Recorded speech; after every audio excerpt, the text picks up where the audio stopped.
Globalno zatopljenje je refren suvremenog doba, mantra koju čujemo sa svih strana i u vezi svih mogućih tema. Od novca, industrije, prehrane, transporta, rasvjete. Temelj ideje jest da čovjek svojom djelatnošću stvara uvjete globalnog zatopljenja, te time postaje neprijatelj životnim sustavima planeta i samome sebi. Da bi ga se u tome spriječilo, uvedeni su i uvode se razni restriktivni zakoni i pravila. No možda vredi vratiti se par koraka unatrag i razmotriti još jednom taj suvremeni mit od samog početka, više kroz podatke, manje kroz mantre. Dr. Fred Goldberg, školovan na Kraljevskom tehnološkom institutu u Štokholmu u Švedskoj, pokazao se kao informirani sugovornik na temu, neki kažu, fantomskog globalnog zatopljenja, koje se danas na više načina nego što možemo zamisliti doista nalazi na rubu znanosti.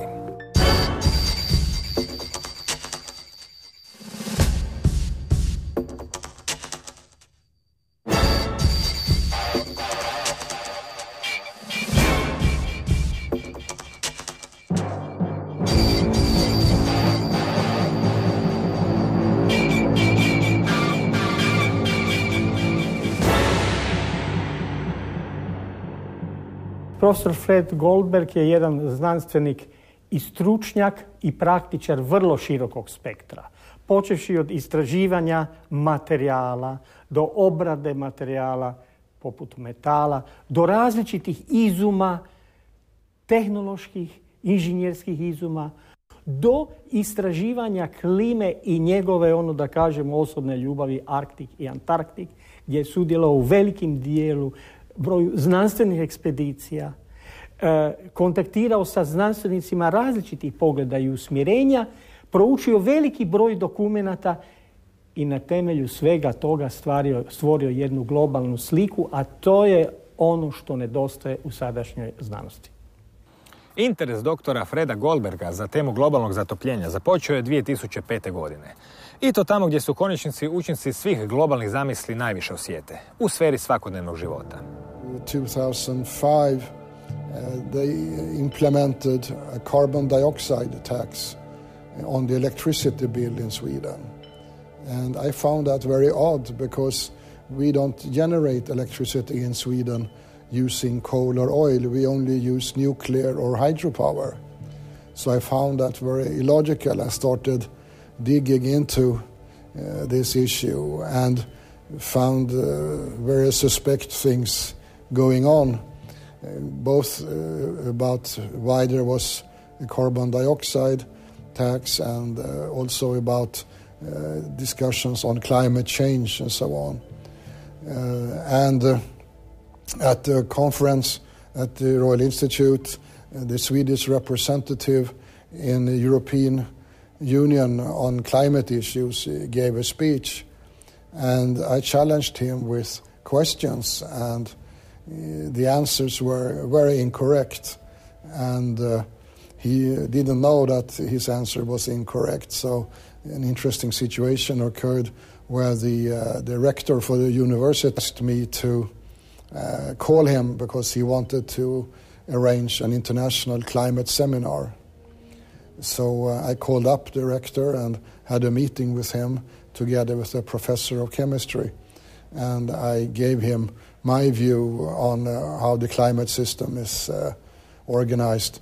And the director was professor in theoretical physics, so he understood my message, and he agreed to arrange an international seminar and suggested me and the professor of chemistry to organize that and suggest the budget and so on.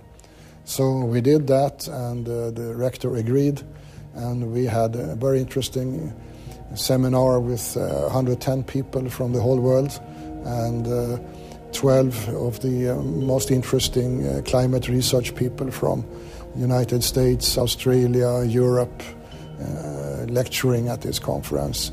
So then I got personally acquainted with many experts in astrophysics, oceanography, atmospheric physics and chemistry and so on. So I became very knowledgeable on a shallow level, but on a very broad scientific field, of which many issues coincided with my expertise in welding, where you deal with carbon dioxide, ultraviolet light, ozone, plasma and things like that, which is also phenomena you deal with in climate. So that is how I got involved and started studying more deeply the different factors affecting the climate and having meetings with experts around the world. And then I got invited to many conferences to give lectures that shook up many people, and I have been invited also to the European Parliament and to the Swedish Parliament and the Norwegian Parliament, and been giving lectures on the climate issue. U klimatološkim krugovima jedan od poznatih simbola i temelja ideje o globalnom zatopljenju jest slavna statistička krivulja koju se zbog njenog oblika nazvalo palicom za hokej. Mada često citirana, rasprave u vezi nje nikad nisu prestale. Pitanje jest, nije li slavna krivulja doista iskrivljena? A hot issue at that time was the IPCC, the International Panel for Climate Change, which is under the umbrella of United Nations. They have been issuing a publication every 5-6 years, and in one of their publications, I don't remember exactly if it was the 2001 or 2007, but I think it was the 2001. It was a curve showing the temperature the last 1,000 years, and the curves show an equal level until 100 years ago, when the temperature curve goes straight up. And this curve is called the hockey stick. And I was disturbed when I saw this stick because it doesn't show the medieval warm period during the Viking Age, and this curve doesn't show the Little Ice Age starting at the second half of the 17th century and forward to the early 20th century. It doesn't show the cooling period. So in my view, it was not a very correct curve. And this curve was heavily debated back and forth by different specialists. But a Canadian person who is not at all an expert on climate, he was an expert on statistics and business investments. He analyzed in detail the background, and he was very clever with computers and programs.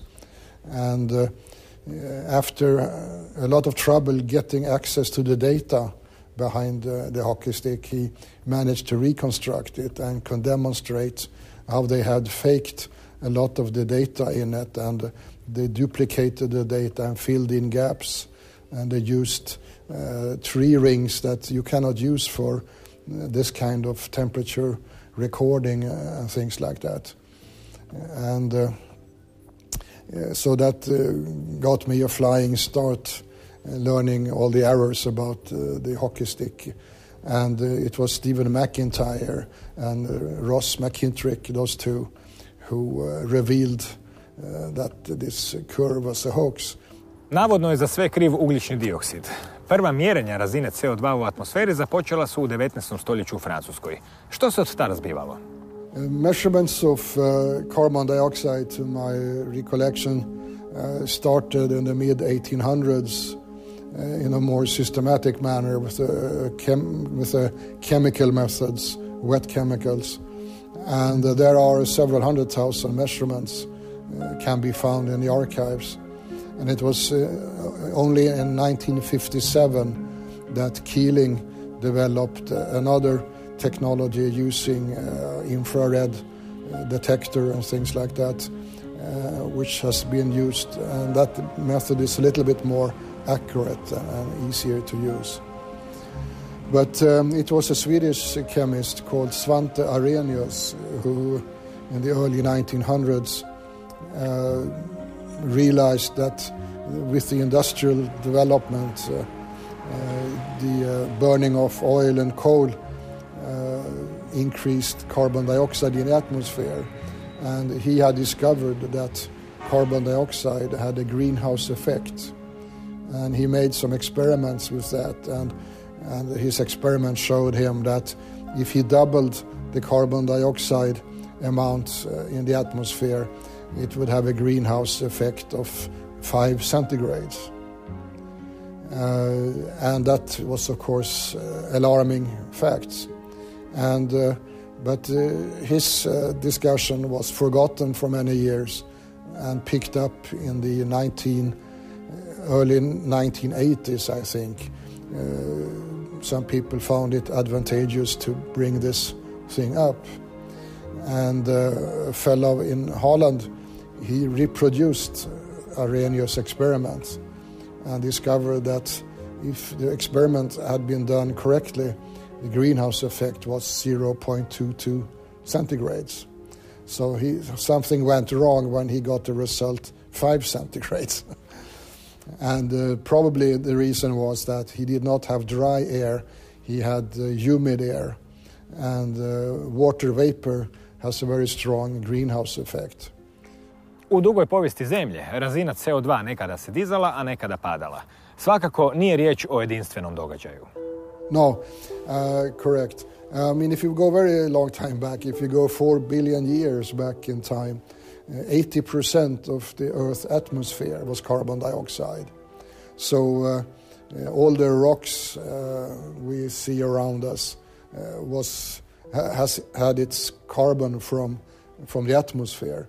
And over the years, the carbon dioxide in the air has gone into oceans and then being deposited as limestone in the sea floors.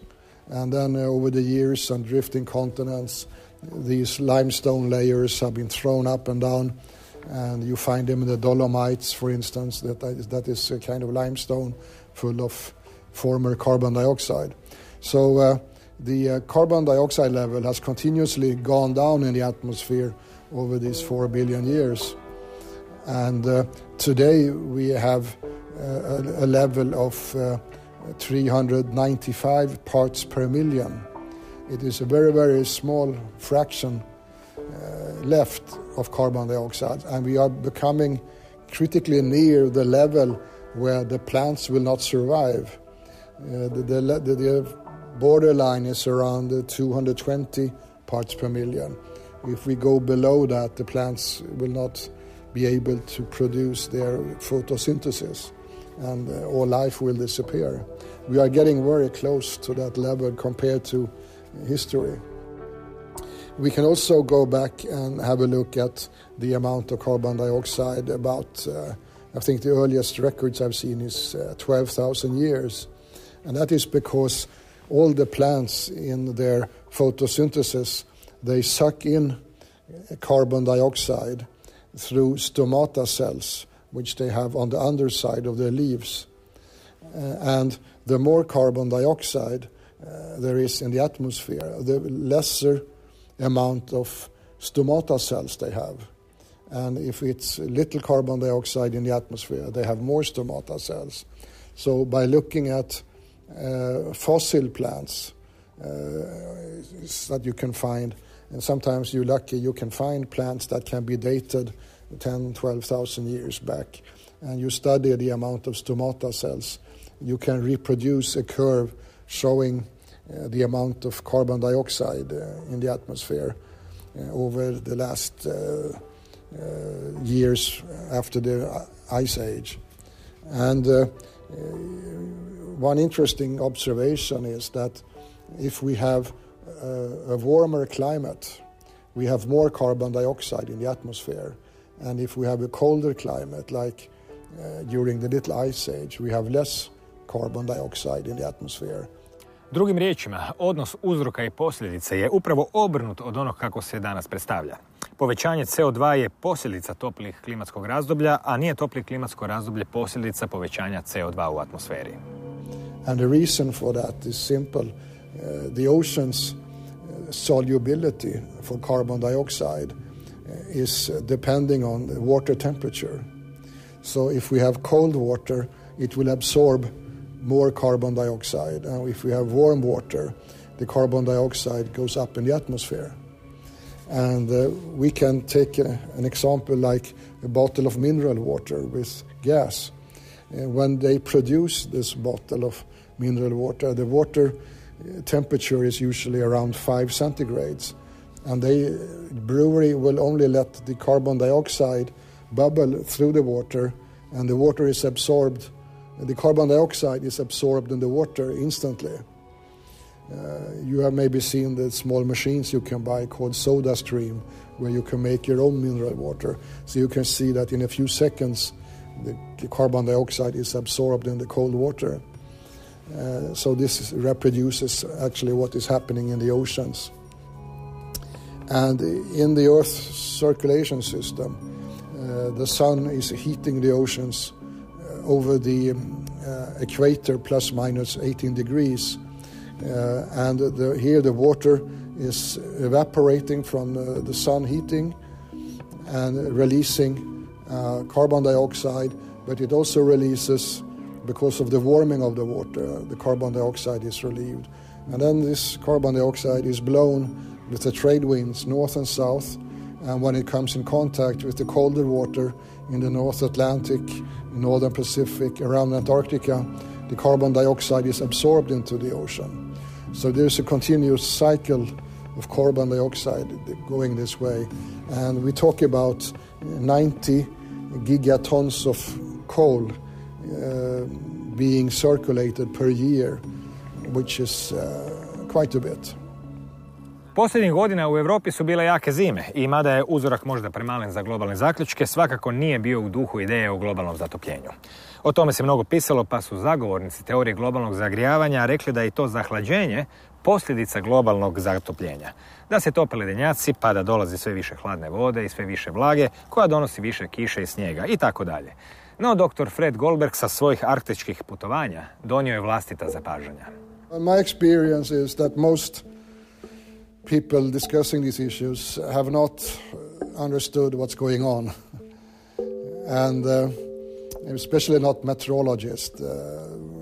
The real reasons is not included in their education, and we have a 60-year cycle in the Pacific Ocean. It's a current called Pacific Decadal Oscillations, or PDO, which has a 60-year cycle, meaning that 30 years the circulation of the Pacific Ocean on the northern half, primarily above the equator, goes in a clockwise direction, being negative, and it goes in an anti-clockwise direction, being positive. And the reason that the ice is melting in the Arctic is not because of any warmer climate, because the warm air does not melt very much ice.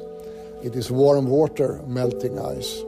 So what's been happening is that from 1977 until 2008, warm water has been flowing into the Arctic Ocean through Bering Strait because the PDO has been positive. And that has slowly reduced the ice. And this time period from 77 coincides very well with the time period of satellite observations showing the ice being reduced. So it is a coincidence that the start of the satellite observations in 1979 is close to the moment when PDO reversed, starting the melting of the ice. But now PDO reversed in 2008 in April, and 1 year later the whole Arctic Ocean had 1 meter thicker ice than in 2007.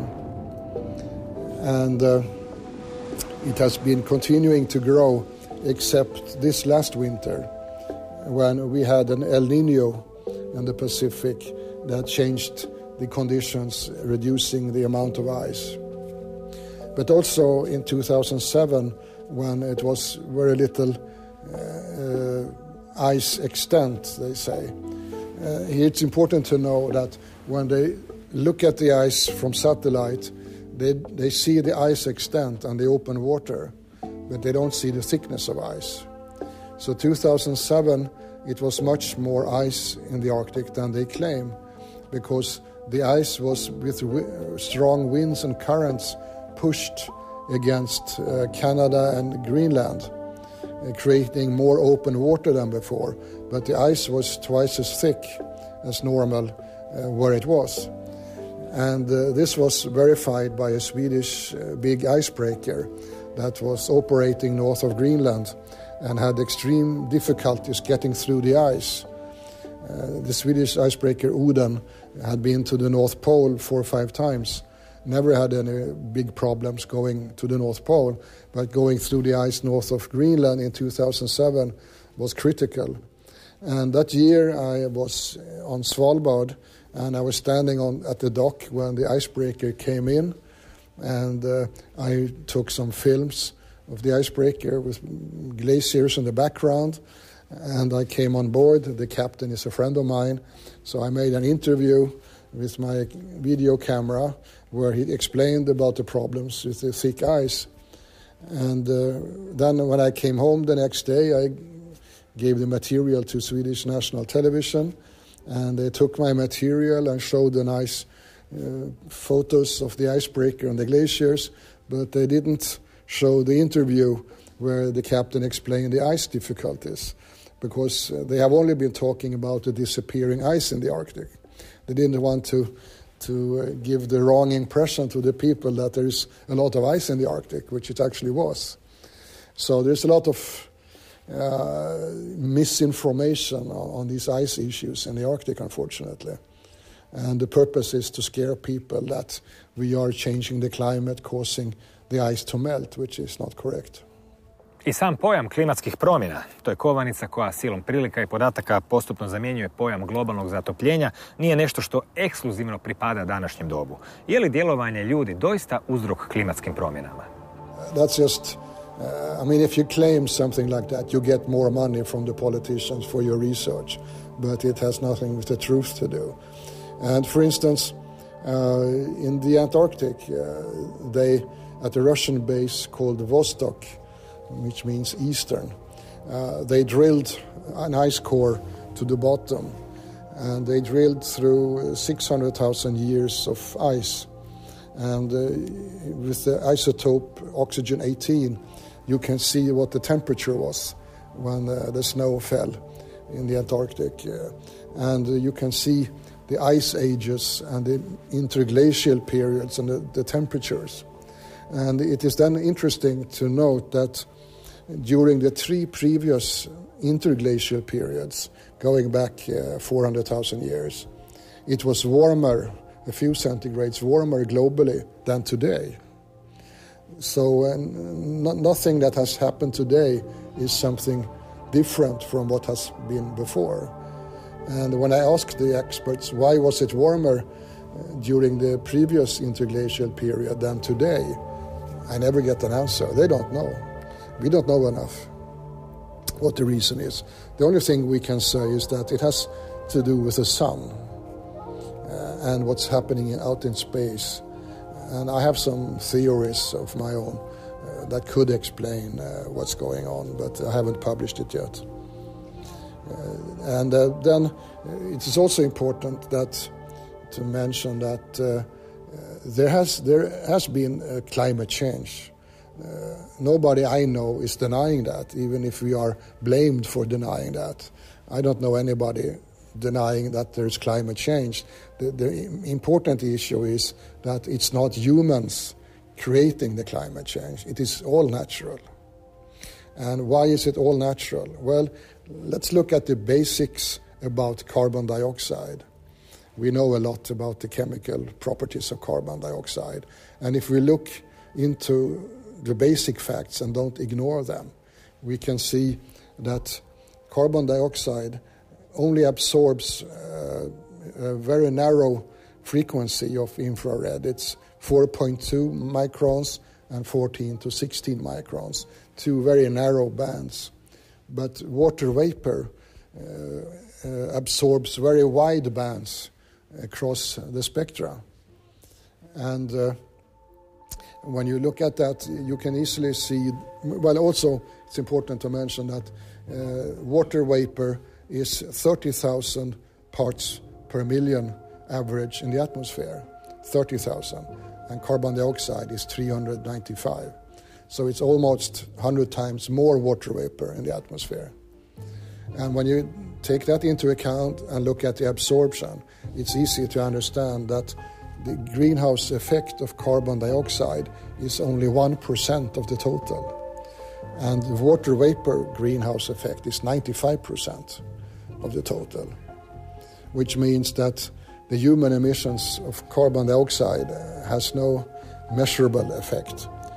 We should also take into account that the amount of carbon dioxide in the atmosphere caused by humans from fossil burning is only 4% of the total amount in the atmosphere, which means that the human effect on the climate is 4% of 1%, which is such a small number that it can't be measured. Then there are two other factors that are important to take in account.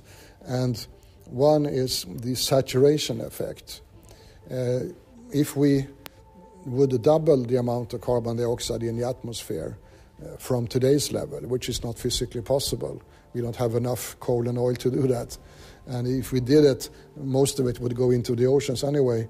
But even if we managed, the increase of temperature due to the greenhouse effect would be maybe 0.1 or 0.2 centigrades, because we have reached near the maximum saturation level of carbon dioxide. The greenhouse effect is not linear with the amount of gas.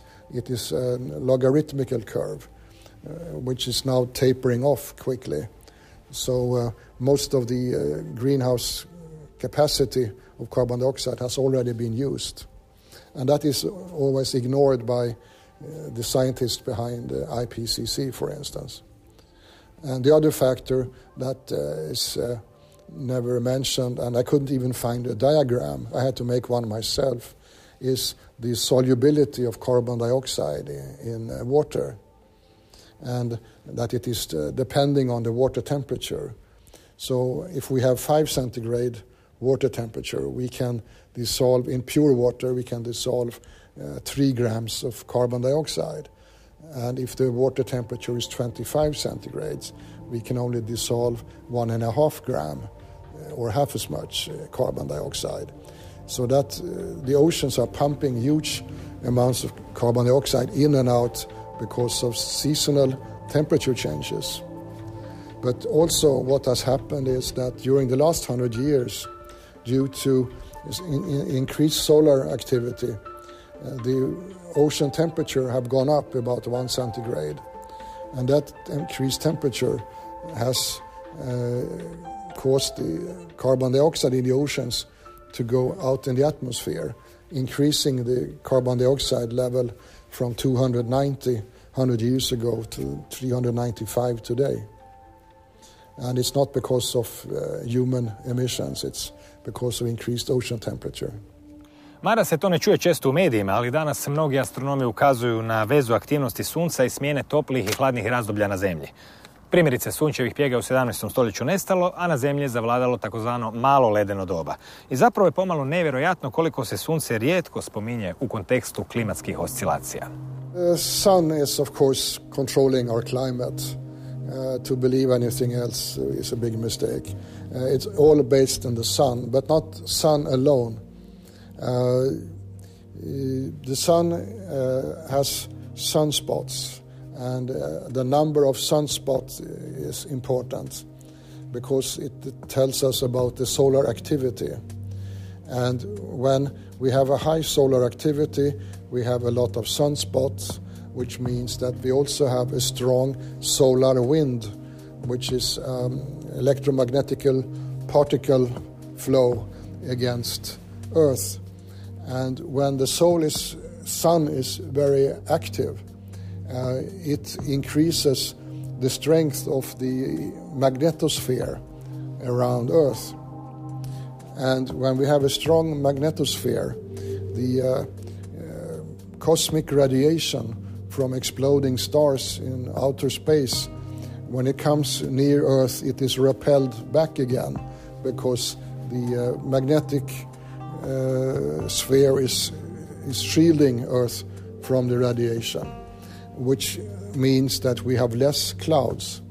If the sun is inactive, the cosmic radiation is coming into our atmosphere, increasing the amount of clouds. And the clouds are shading the incoming sunlight, and it will cool the Earth. And this is a very important regulator controlling our climate within certain limits. That if it gets too warm, we have more humidity, more clouds, which will cause cooling, and then we have less humidity, and it goes back and forth with the sun as a controlling mechanism. And so what is very important is how much clouds do we have in our atmosphere. And if the cloud content is increased by 1%, it will be a cooling of 1 centigrade globally. And the opposite, if you have less clouds, you have a warming of 1 degree centigrade. That means that if we increase the clouds 4%, we will go into an ice age, because we only need a reduced 4 degrees temperature globally. We will be in an ice age.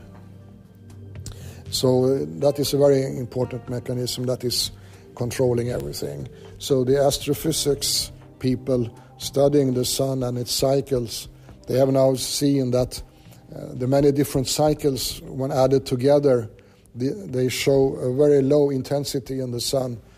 So we are now heading into the same sun activity level that we had in the second half of the 1600s, which is when we had the Little Ice Age. And we will be heading into cold times the next 25, 30 years. For 2 reasons. One is this sun activity is going into a low phase, and the second reason is that the ocean current, PDO, in the Pacific is negative, not sending warm water into the Arctic anymore. So the ice will increase in the Arctic, and it also has a cooling effect on the northern hemisphere for the next 30 years. So that combination is not a very good one. And it is also that combination that I used when I predicted 3 years ago.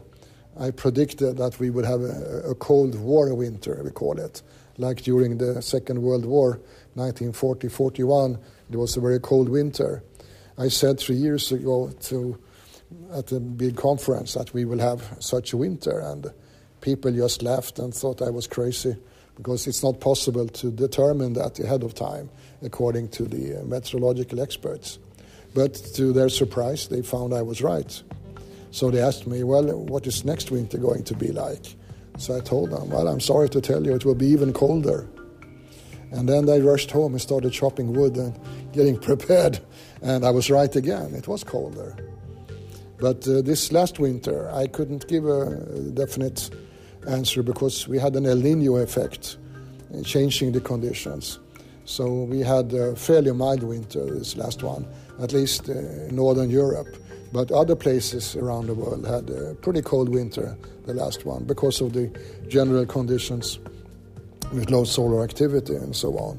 And the coming winter will be not too cold, because we have a solar sunspot maximum next year.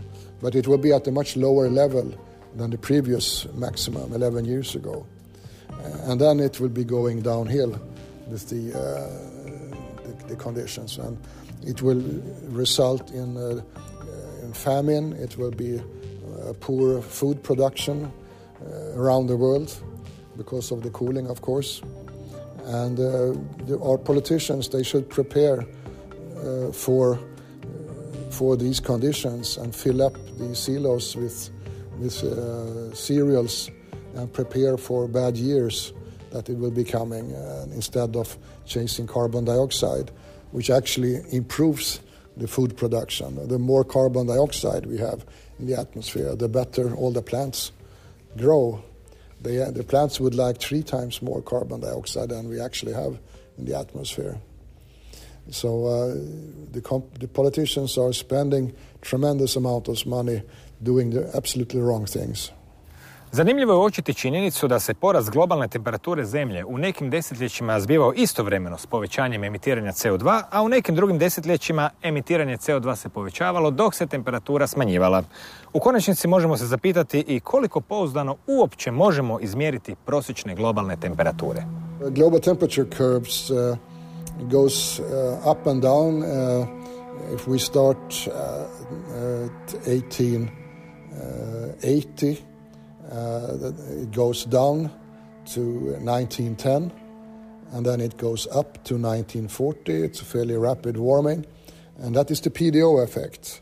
The PDO reversed in 1910, it reversed in 1940, and then it became colder. And between 1940 and 77, we had a colder period, and the climate experts, they said that we were heading for a new ice age, and they wrote books about we had to prepare for an ice age, and there were big articles in Time magazine about the coming ice age and so on. But the ice age didn't come because 1977 PDO reversed to positive, and we got into a new warming period. And then the same scientists said that we're having global warming, and it will be dramatic and catastrophic and so on. So there are many ways of earning money as a scientist. But then the temperature increased to 2008 when PDO reversed again. But the solar intensity maximum peaked at 2002. So since 2002, there hasn't been any global warming. It's been slowly going down. And when I asked the experts how it's possible that we have not had any global warming since 2002, but we humans have released something like 450 billion tons of carbon dioxide, which has a strong warming effect, according to specialists, how is that possible? Then I don't get any answers, because the answer is very inconvenient to these people. But also what is important to point out is that the temperature curve from the 80s and 90s is going quite sharp up. And that curve is not correct. There are three different errors in that global temperature curve. One is that the number of stations used for calculating the global warming changed dramatically. In 1970s, there were 15,000 stations, and then around 1988 to 90, it dropped dramatically to 6,000, and today it's 1,500. And what happened 88-90? Well, the Soviet Union collapsed, and most meteorological stations in Siberia, in the cold areas, were closed down. So the balance between cold and warm stations around the world changed dramatically. So the average temperature then suddenly shot up in the air. And that is one part of the error. Another error is the urban effect. These meteorological stations are usually placed near big cities, or even in the middle of big cities that have been growing rapidly. And there has not been any corrections for the urban effect because it's very, very difficult to calculate the urban effect, because the urban effect is different with the seasons, the day of time, day or night, with the wind direction and wind speed. The urban effect would change all the time, so it's very difficult to really know what the urban effect is. But one example is that I live 10 kilometers from downtown Stockholm, and in my car I have a thermometer telling me the temperature outside. So when I start from my home, I can read that I have 2 centigrades like I had this morning. But then when I come downtown Stockholm, it shows 4 centigrades. So there's a 2-degree temperature difference, which is the urban effect, only within 10 kilometers of downtown Stockholm. And then there are other factors also. For instance, 90% of the thermometer stations are based on land, but land is only 30% of Earth's surface. So there is a major error in trying to measure the global temperature. So the only proper way to get a decent, good figure is using satellites.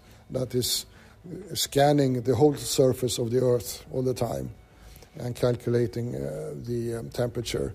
But we only have data that goes back to 1979 for those measurements.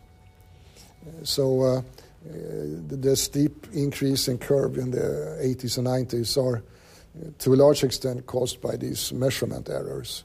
And in my lecture I show pictures of stations incorrectly positioned. For instance, 54% of all stations used for global calculations are airports. And airport is not a very good place to get an objective number because the tarmac is being heated much more than a normal place, and you have all the exhaust from the airplanes heating up, and sometimes the thermometers are standing just behind the jet engines, blowing straight at them. I have seen examples of that. So it is not as easy as you think to measure a temperature. Što se može naslutiti o političkoj, a možda i financijskoj pozadini politike koja promiče nešto tako neuhvatljivo i nevidljivo kao što je globalno zatopljenje? I can write a thick book on that subject. It's interesting, makes life exciting, that's for sure.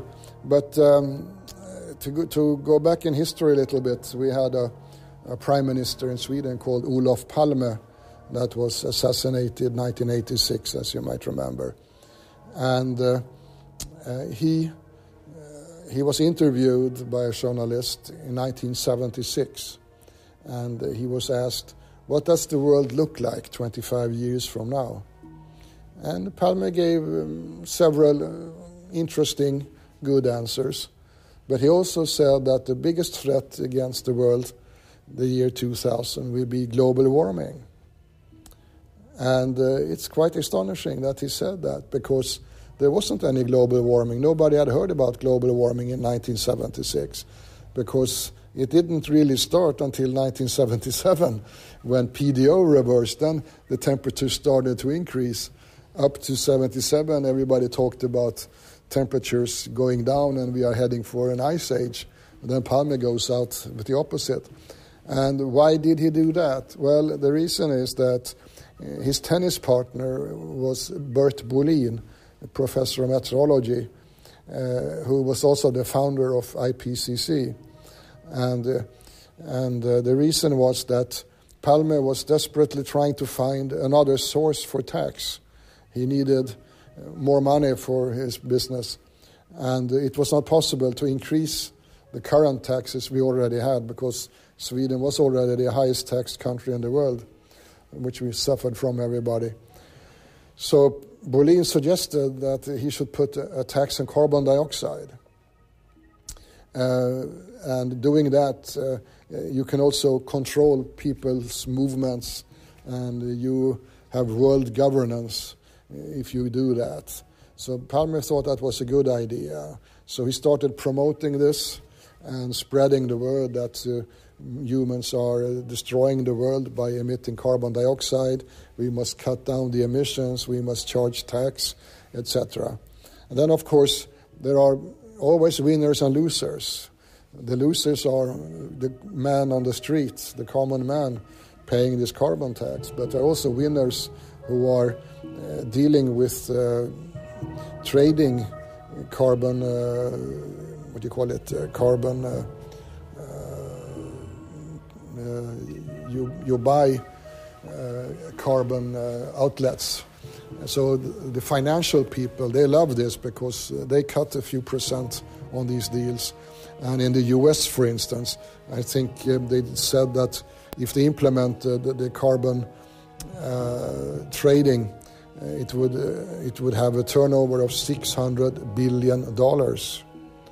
And the financial people cut 2%, so they can pocket $12 billion if it was implemented. But the opposition in the US, they want to have a carbon tax instead, which means the financial people won't collect any money. So that's the kind of fight they have there. And but also the US have spent, in the last 10 years, I believe they have spent something like $100 billion on climate research. It's a terribly lot of money, but There are also winners collecting this money. And many of them are scientists. And they are prepared, many of them, to say anything to get the politicians to keep spending money.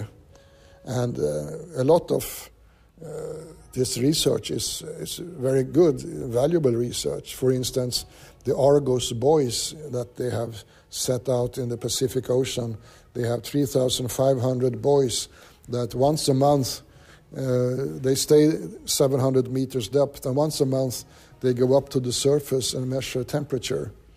And then they transmit the results, and then they go back down 700 meters, and then keep going up and down every month. 3,500 systems like that. They cost a lot of money. But that collects information about the total energy content of the oceans.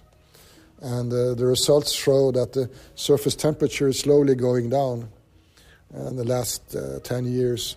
And the energy content is staying as tapered off. It increased before. Now it's horizontal and starting to go down again also, showing that we are going into a serious cooling period. But the politicians, they love this issue, and they are prepared to do anything to take your money for carbon dioxide. And one typical example was not too long ago, I met the Swedish Minister of Environment, Lena Ek, and I said to her that Sweden is emitting a total of 50 million tons of carbon dioxide with all our transports and house warming and so on. But the humans living on Earth are breathing out 3,500 million tons of carbon dioxide. So I asked her if she thinks that if we reduce our emissions by 10, 20 or 30% at a very high cost, if that would change the climate. And her answer was, yes, absolutely. Which proves that she's either extremely stupid or very dishonest. There are only those two categories left. And it is tragic that the politicians are not following basic facts of science. They are lying to the public on these issues in order to take our money. It's a very sad situation. U kojoj mjeri i na koji način se danas znanstvena zajednica podijelila oko pitanja ima li ili nema globalnog zatopljenja? There are many more professors converting from alarmism, as we call it, to skepticism because they are looking at the facts and they change their mind. But remember one important thing. When they change their mind, they have retired. They don't any longer depend on the politicians to pay their salary. They are retired. Then they dare to tell the truth. So most of these people who are in their career, they don't dare to tell the truth because they will lose funding or lose their jobs even. Also journalists, if they are honest and write an honest article, there are many journalists who have lost their jobs because they did that. And a friend of mine in Finland, he is a professor in Turku. His colleague is a professor of chemistry. He had a very big, important chemical project, and he asked for $1 million funding to continue the project. And he was denied this, so he was desperate. What shall I do? So my friend asked him, well, did you include anything about the climate in your application? No, this has nothing to do with the climate, he said. Well, that's your problem. You have to include the climate. So he helped him write a new application for funding where they put in the word climate in a few places and so on and exaggerated the effect. And then he got the funding he wanted. So it's not bad that if you lie, you get your money. And there are very few people that are brave enough to tell the truth if they are not retired on this issue. And also a very interesting man, he's a solar physicist, that is a friend of mine. He explained also that he tells his students not to get involved in the area of climate because then they cannot be honest anymore. So he directs his students into other areas so they don't have to get involved in this circus, so to say. For instance, the European Union, they spend a lot of money on the climate issue. And what do? Well, it is bureaucrats in Brussels who have not been democratically elected that have leftist sympathies where this climate alarmism comes from. It comes from the left. And they are giving hundreds of millions of euros to NGOs. So they let them do the propaganda on the climate issues and saying that the polar bears are threatened, which they are not. There have never been more polar bears in the Arctic than there is right now. When I was up there last summer, I saw 15 polar bears in one day.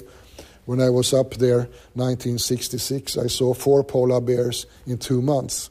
So you can compare the numbers. And it is a very sad situation. And this, of course, creates a lot of animosity against the European Union because the bureaucrats are taking a lot of decisions. I mean, the bureaucrats decided that no cars can emit more than 119 grams of carbon dioxide. Well, every car fabricated in Sweden emits a lot more than that because we are specialized in making bigger cars in Sweden because we cannot compete with small cars in Sweden. So the Swedish car industry is disappearing. Saab is gone and the Chinese took over what was left of Volvo. And who knows how long Volvo will exist, not in Sweden at least. So people are now becoming quite a bit against the European Union because of reasons like that. And in my opinion, the European Union is a very good idea, but it's being misused in many ways. And I like the idea of free travel over the borders, you can work anywhere inside the European Union. You don't have to worry about the customs and things. I remember the old days when I traveled across Europe to set up an exhibit at a trade show, and you had to spend hours crossing the border, stamping papers, and it was quite expensive too. And now you just go straight through. You don't even see the customs people. So there's a lot of advantages, but there are also, unfortunately, some big disadvantages causing problems. And the climate issue is one costing a lot of money, increasing the financial problems we have today. The climate issues have certainly contributed quite a bit here.